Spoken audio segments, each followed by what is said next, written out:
2, 3, 4.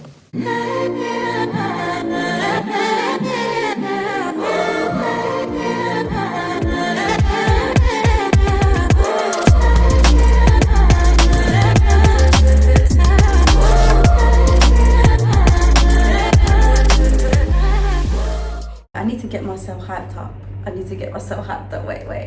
Wait. I love the way you walking, if you walking my way. I'm that rare fool, so let's fly away.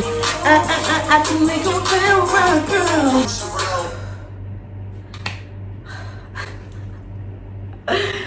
Oh my gosh. To be fair, like that got the energy. I just needed to, you know.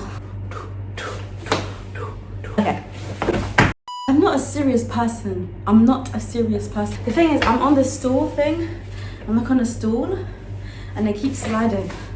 Hey people, so my name is Shelana Azora. If you don't know, get to know. Okay, this is my channel. And if you don't know, I recently moved from the UK to Thailand. And today's video is basically spilling all the tea. I wish I had some tea, but I don't actually have. I really miss drinking tea. It's been a while, like that PG tips. I missed that PG tips. Anyway, I'm about to spill all the tea in this video. And yeah, like before we get into it, come here, come a bit closer. Have you, yeah, I'm talking to you, like you just sitting there at your laptop, computer, phone, whatever you're watching on. Have you subscribed? So anyway, why I asked to subscribe is because your girl's on a road to 1K. I need to get to 1K so I can monetize my channel. So please hit the subscribe button. And at any point in the video, you want to show some love.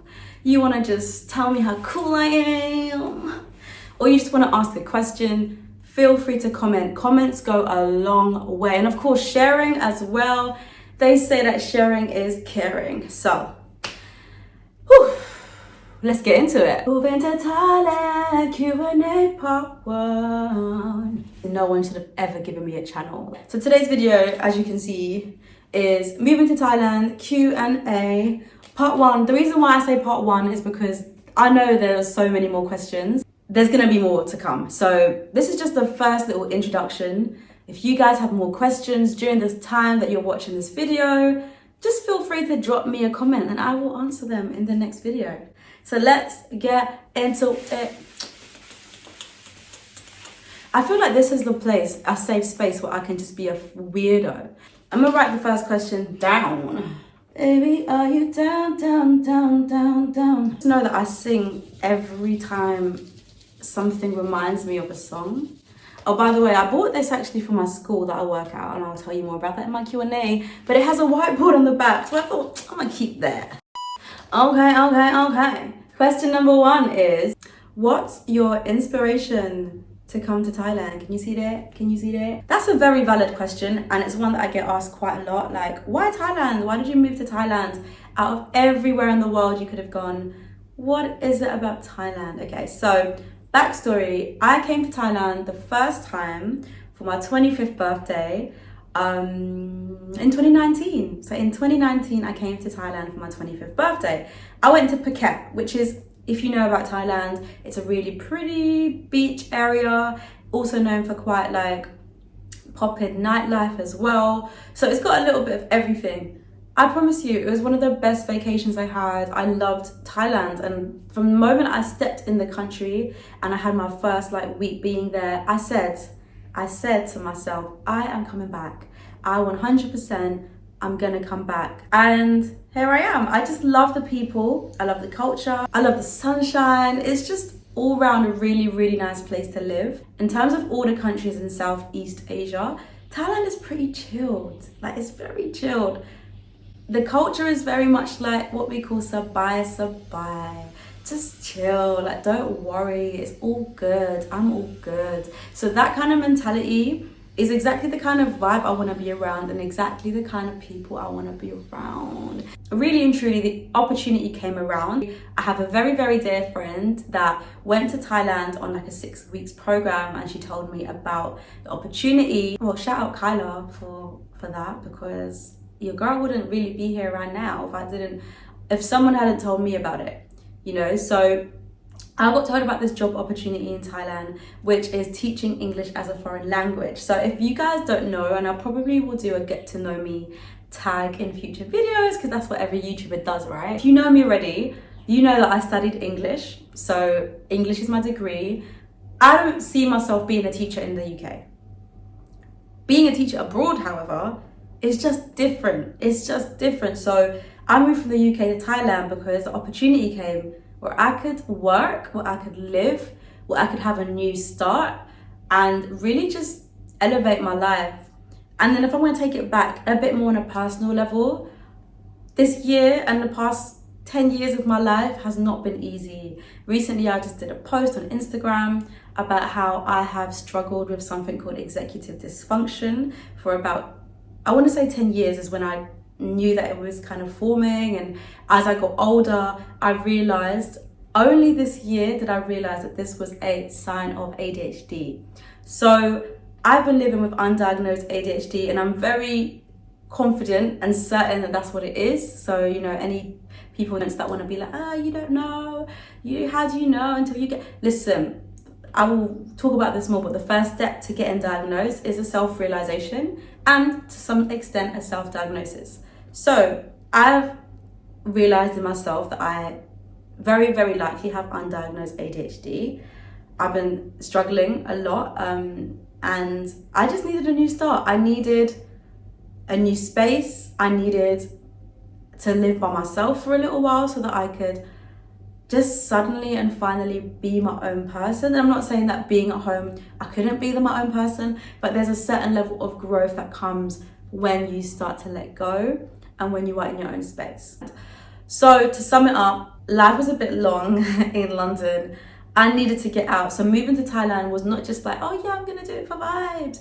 It was like, it felt like a necessity. It felt like I had to come here. It felt like I needed to. And as soon as that became very clear to me, that this is where I needed to be, I didn't look back. I really didn't. I just went for it. So yeah, that is my inspiration for moving to Thailand. That is 7 minutes long already. I need to cut this shit short. Question number 2. Do you need a degree? Do you need a degree? I'm guessing the question is like, do you need a degree to work in Thailand, to be a teacher in Thailand? The answer to that question is it really depends on what you're working as. So let's say you're pursuing the teaching English as a foreign language route. Yes, the answer is very likely you're going to need a degree. Most schools would prefer somebody with a degree. And also, to get a work permit, you need to get a degree. That's something you have to submit with a lot of other documents. I will talk in another video about teaching in Thailand and how to go about that process. But for now, know that yes, you do need a degree to work as a teacher in Thailand. However, it depends on how long you're coming for. If you're doing like, let's say you decide you just want to volunteer for a couple weeks, you might not need a degree in that case because you might, if it's less than 60 days, you can come to Thailand on a tourist visa, which you don't need a degree to do that. You can just come on a tourist visa and volunteer and that kind of stuff. However, if you want to be employed either by a teaching agency in Thailand or by a school in Thailand, you will very, very, very likely need a degree first to get your work permit and then to just prove that you have the qualifications to teach. Just to note, the degree does not have to be in English, it does not have to be in education, it can be any degree, literally any degree, any accredited degree you can teach with. So that's really good to know. And they also do prefer that you have something called a TEFL course or a TESOL course, which is teaching English as a foreign language or teaching English as a second language course. So this is something you can do online. There are loads of different education institutional bodies that provide TESOL courses or TEFL courses, and those two together, degree, TEFL course, is basically the best combination to teaching in Thailand. However, there are loads of other countries, if you are interested in just teaching abroad in general, that you do not need a degree for. So maybe I'll do that in another video. But Thailand teaching, yes, you need a degree. However, and I can't really speak for other sectors, Like I said, I pretty much am certain that you need a degree for your work permit, but I don't necessarily believe there might be cases and certain jobs where you don't need a degree. So I can't really speak on other industries at the moment because I don't really know much about it. But let's just say, yes, you need a degree for now. Hey. Such a weirdo, it's ridiculous. I just laugh at myself every time I do YouTube because it's like so new to me. But then I just realize how much of a weirdo I am in real life. And then I'm doing this on public camera. I'm doing this behavior on public camera. That's what makes it weird. That's what makes it worse. But anyway, I'm here for your entertainment, people. How are you finding teaching?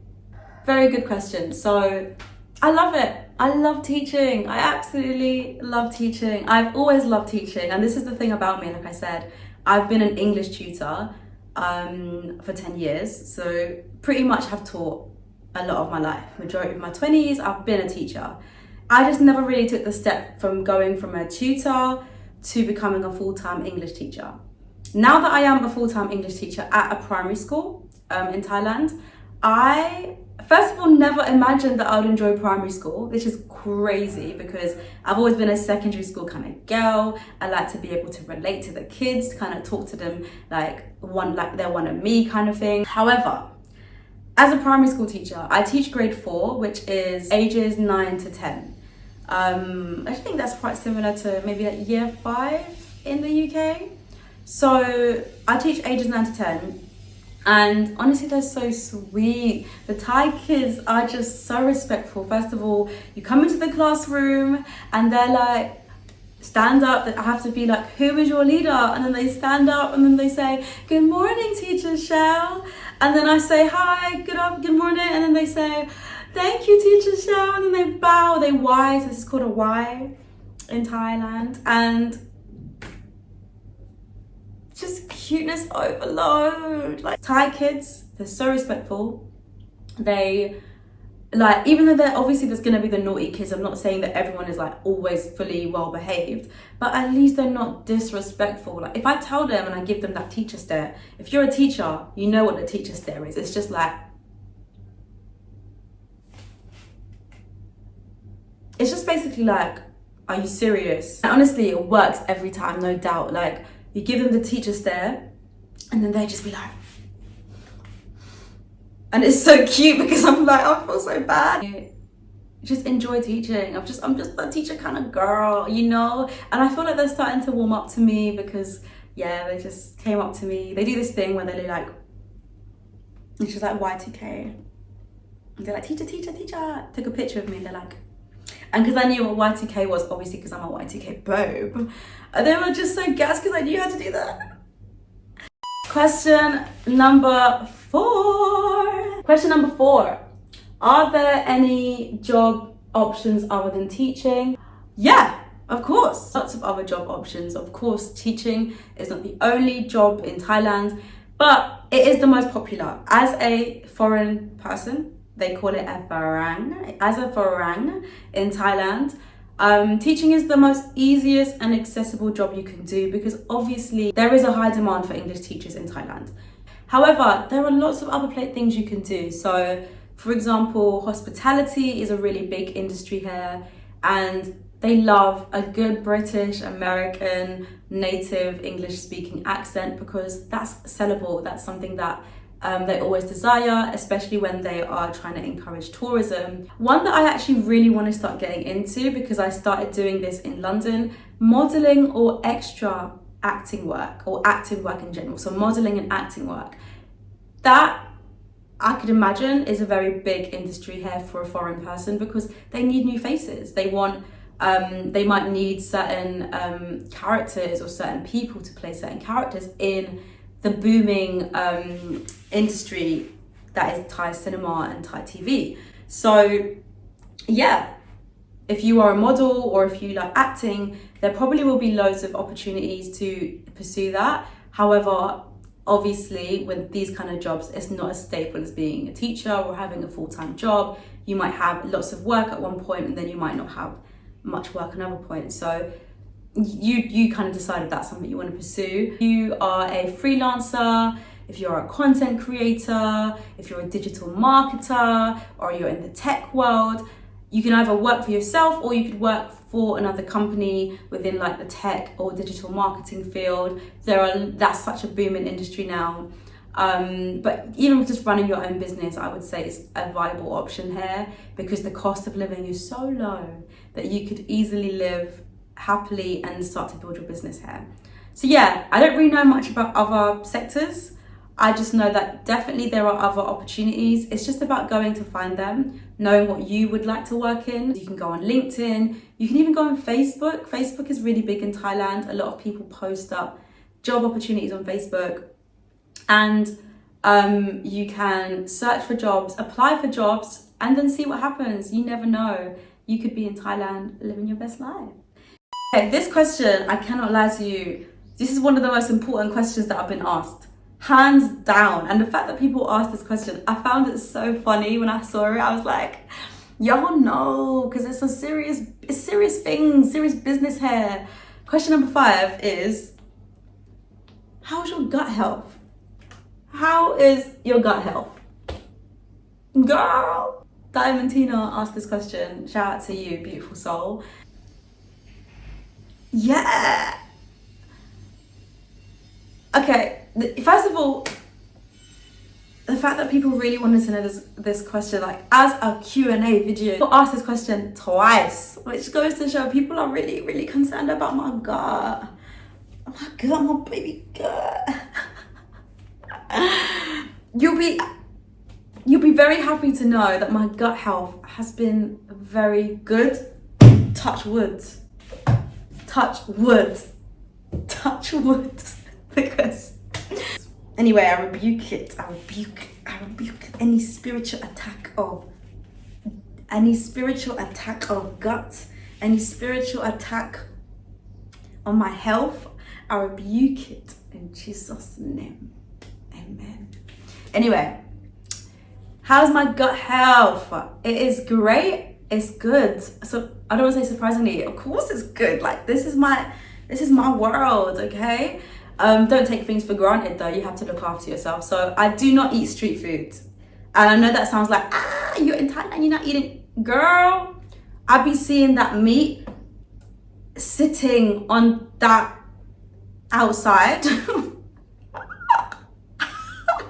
I be seeing that meat sitting outside and I'd be like, no. The one time, horror story, God forbid, I saw this skewer that looked really good. I can't lie. Like now I look back on it, I was deceived.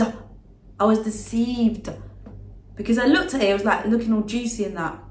Like I said to her in Thai, like, is this chicken? And I can't remember how to say chicken. Gai. No, you said it differently that time. Gai. Gai. Up, incline. Gai. Anyway, I asked for gai. Okay? Yeah? She said, yeah. She said, chai. Chai. My girl said, yes. Why did I bite into that thing and it was chicken liver? Chicken liver. If you know me, I do not rump with these kind of organs. I don't eat any organs of animals. So yeah, your girl don't be eating street food like that. I'm gonna say, like, I'm not saying I will never touch street food, but the street food needs to be very clean looking. Either that they've got like very, very strong heating equipment, strong fire in the vicinity that I can see this meat is being cooked. Like yesterday I had a nice chicken kebab, but it was on the grill, you know? But I'm not about to eat no street food that is outside. Another thing that I've been doing is having this vitamin C drink. It's called Civic. That is one way to survive in Thailand, is just stock up on vitamin C and other vitamins that help your gut health. But I've been okay. I know that took 5 minutes because the story time just whoosh, like tangent, but I've been okay. Touch wood again. But my gut health is good. Thank you for caring. Thank you for asking. Okay, tell us about the quality of life. So it's not really a question, but yeah, it is what it is. It is a statement question. So this was sent by my dear friend Kiran. Shout out to you, because you know, broski. Believe it, I've got like a little community of people that are trying to move to Thailand. I can't wait. I know you kind of know this question already, but for the people that don't know, or maybe you want to know more about like living here, I've been here for 2 months now, so I have more of an insight about what the quality of life is. All I can tell you, those cortisol levels are all the way down right now. The quality of life here is beautiful, gorgeous, it's amazing. Because let me tell you something, bruh. First of all, the cost of living is ridiculous, redonkulous. The fact that I can go to 7-Eleven or supermarket, spend £1 or £2 and come out with multiple food options. Imagine trying to do that in the UK. A pot noodle in the UK costs like £1.50. So yeah, the cost of living is great. It's obviously sunshine, like living in the sun. They say that vitamin D literally boosts your mood, it makes you feel happier. There's something about the sun, maybe just the island girl in me, maybe it's just being an island girl at heart, that just makes me love being here. People are so lovely, they smile at you, they like really show you respect, they acknowledge you, and yeah, the quality of life is gorgeous, it's beautiful. Another thing I love is the saying here, sabai sabai. It's not just a saying, it's a way of a life. It means it's all good. I'm all good. Sabai sabai. There's no issues. There's no worries. Hakuna matata. What a wonderful phrase. Hakuna matata. Ain't no lamp in the way. I love that mentality because it means that even when I've gone through some things here already, like of course you do. Life is lifing, right? When I've had moments of like worrying or being anxious, I've literally just said to myself, sabai sabai, sabai sabai, sabai sabai. It's okay, I'm good, I'm still alive, I'm still healthy, life is fine. And I think when you adopt that mentality, like the Thai mentality, things become way easier. Sum up your question, I just got bitten. Motherfucker, you bitch, you flipping bitch. Do you know what I hate about mosquitoes is that you never see them. Where do they come from? Because they just come out of nowhere. Next thing you know, you feel a sting, but when I can't see you. I didn't see. So can someone explain to me why do they have this like superpower where they can disappear? Anyway, sum up your question. The quality of life is really good, and that's one of the big reasons why I moved here is because I just love the culture and I love the quality of life. 7 is, have you experienced culture shock? This question is actually one that I've added into the mix because I just thought I need to talk about this. I need to get this off my chest. If you know me, I'm an info dumper. This part of the video, info dump, yeah, info dump, info dump. Info dump, if you know what that is, it means when you like, this is another info dump. I'm info dumping the meaning of info dump. Info dump is when you like to tell people information that they didn't ask for. Unsolicited information. I'm about to give you that unsolicited information, okay? So culture shock, what is culture shock? Culture shock is a feeling that you experience when you have moved to a new country or been in a country for a prolonged period of time, and there are stages to the shock. So when I first heard of culture shock, I was like, oh, I'm gonna be fine because I've been to Thailand before. There's nothing that's gonna be weird or new to me. I understand it, I know what the culture is like, right? No girl, it don't work like that. Like when you live somewhere, it's very different from going on holiday. So here are the 4 stages of culture shock. Stage number 1 is the honeymoon phase. So the honeymoon phase is where you're like, oh my gosh, this is so great, I'm in Thailand, oh my god, I'm a bad bee, living my best life. And you're just out here, you're posting your videos on Instagram, you're living good, the sun is shining. That is the first part of it, honeymoon stage.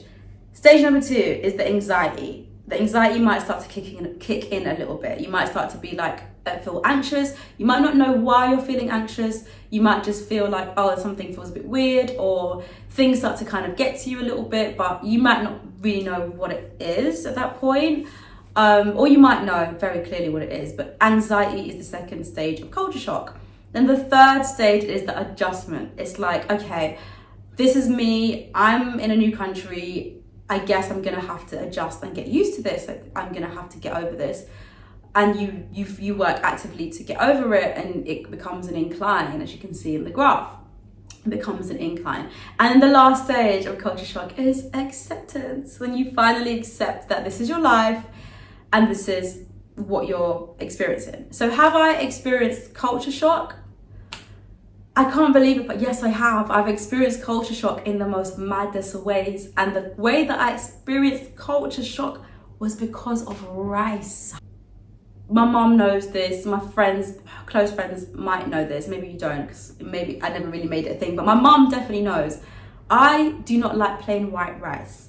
I'm not a plain white rice kind of girl. Like, I will have like jollof rice, I'll have rice and peas biryani, all the rice that is seasoned, even fried rice. I love chicken fried rice, I love it. But here we have rice, just rice, boiled rice, okay? White, unseasoned, boiled rice. I went through the first stage, honeymoon. I was there, I was like living my first couple of weeks in Thailand. Another thing is that they have rice for breakfast, for lunch, and for dinner. Breakfast, lunch, and dinner, okay? So that was the first thing I had to overcome, because I came here, I was in the hotels, I saw rice for breakfast. I was like, ha, ha, ha, ha, so funny, let me have some, I'm gonna try this. Rice is not that bad, like fried rice, we're good. I was eating rice for breakfast. And then lunch would come, rice, okay, we outside, rice again, this is nice looking rice. I'll have some, and at these times I was having like seasoned rice, I was having fried rice, so I was all good. Come to like day number 3 to 4, I was like, is this my life? Anyway, I had to go through the anxiety of it, the adjustment, to the point where I started working in my school. Every day, every blood clot day, I eat rice. Every day. And it got to the point, yeah, that I was getting pissed off. I was getting mad. For some reason, the rice was triggering. The rice was triggering me. And I know it sounds so dumb, but the rice triggered me so hard, to the point where I was like, okay, I need to go 7-Eleven for lunch today. I can't do it. I can't eat rice another day. I can't. I was literally having a breakdown, a full-on mental breakdown because of rice. No other way to put it. I was triggered by this, by the thought, the look, the texture of rice. Anyway, believe it or not, yeah, it was like a week or 2 ago, I got over it. I was so fine. I was eating rice, and I looked at the rice. I took the rice, I put it in my bowl, and I ate it, and I was just fine. I've been eating rice every single day since I've come to this country. I don't think there's been a day that I've not eaten rice. And I finally got to that acceptance stage, which is the final stage in culture shock. And you know what? It was only after I finished this whole dilemma, this whole saga with my rice phobia that I developed shortly, that I realized that it was culture shock, that I was experiencing culture shock for the first time, really and truly. And that I went through all the stages of being like, yeah, this is great, to like, oh my gosh, am I gonna have to eat rice every day?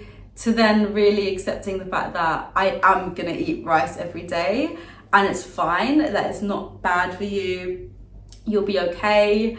You can eat other things in the day for dinner, because I just think it's part of me that I just don't like eating the same thing every day. So it could have been anything. If it was noodles, I probably would have reacted the same way.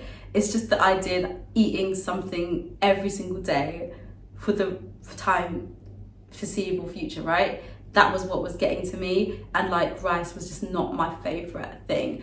I experienced culture shock with rice, and it was pretty mad. Question number, oh my gosh, it's so hot. Aircon needs to come on right now.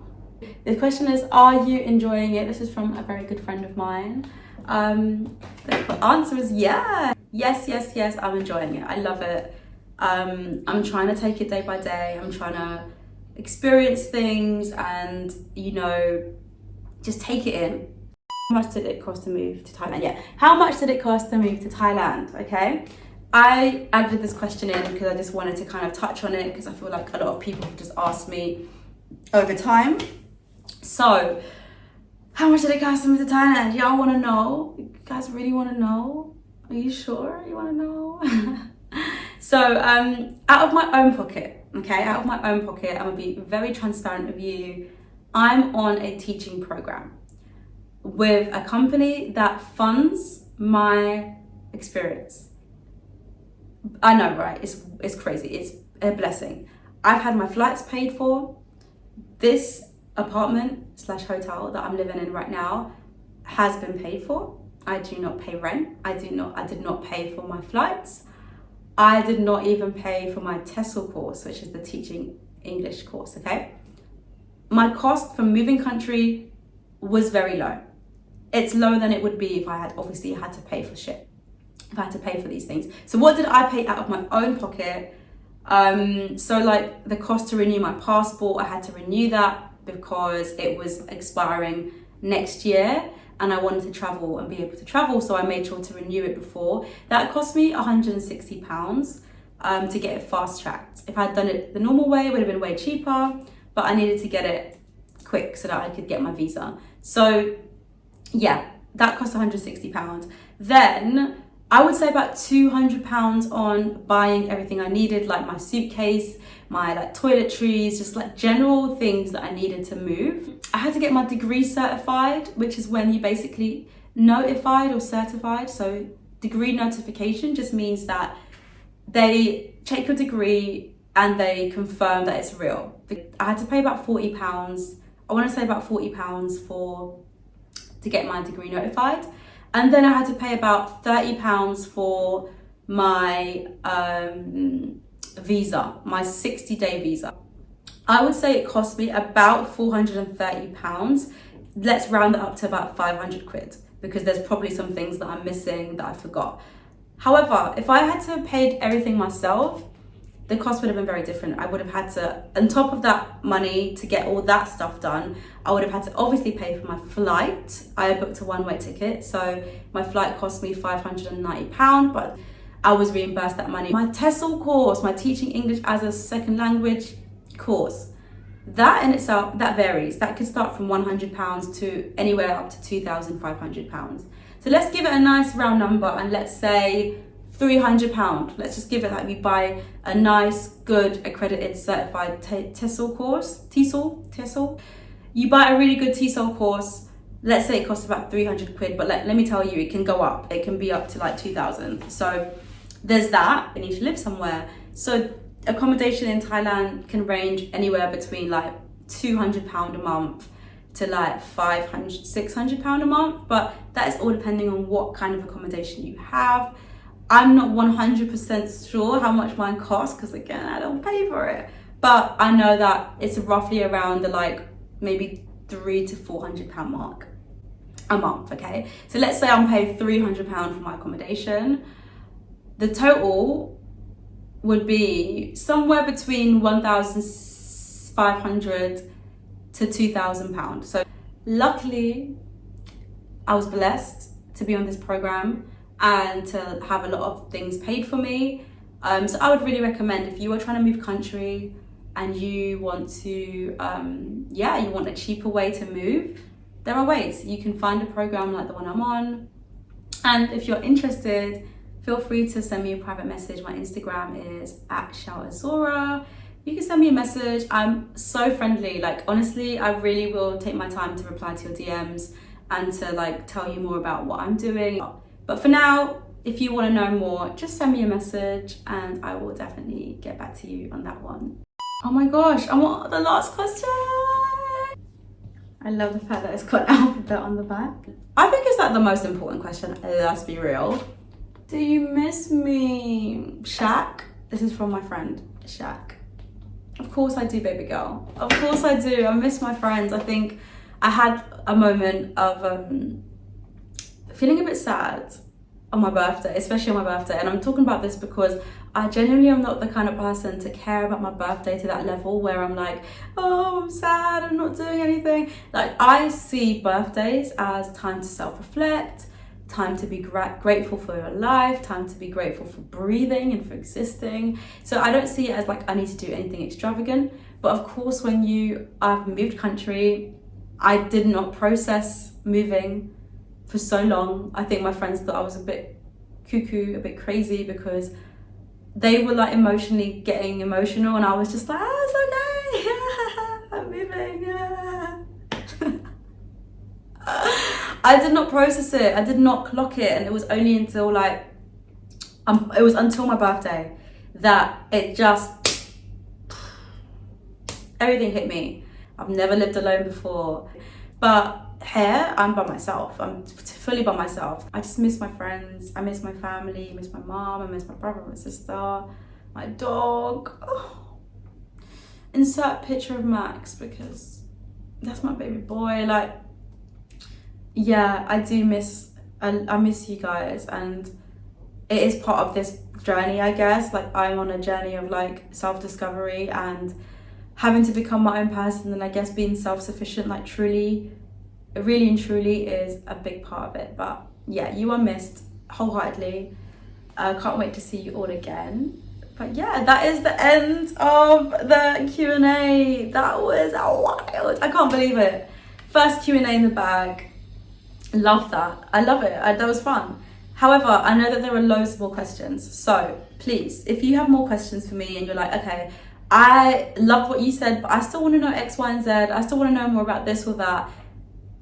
Comment down below some more questions for me. I'll do a part 2. So yeah, feel free to drop me a comment about what you liked about the video, or any other questions you have for me, or if you want any other content ideas, because I'm starting this channel from scratch. I need content ideas. What do you guys want to see me do? What do you want to know about? What do you want to see on this journey? But yeah, okay, so thank you for watching. Honestly, if you made it this far, I'm always going to call you the realest G ever, because y'all are the ones that are giving me that attention rate, you know what I mean? Thank you so much for watching. I hope that I answered some of your questions and you know a little bit more about what I'm doing in Thailand. And like I said, if you're interested in moving to Thailand and you want to find out how you could be on a fully funded program, feel free to drop me a message. Honestly, I'm always here to talk to people that support. Somebody had to tell me about this opportunity for me to be here right now, for me to change my life. So of course, I want that for everyone. I want it for everyone. But if you are under 30 with a degree and a passion to learn and move abroad, and you're someone that is brave and wants to experience new things, then holler at your girl. Thank you so much for your support. Thank you for subscribing. Thank you for hitting the like button, for sharing, for commenting. Just, it means so much. Until next time, people, take care. Bye.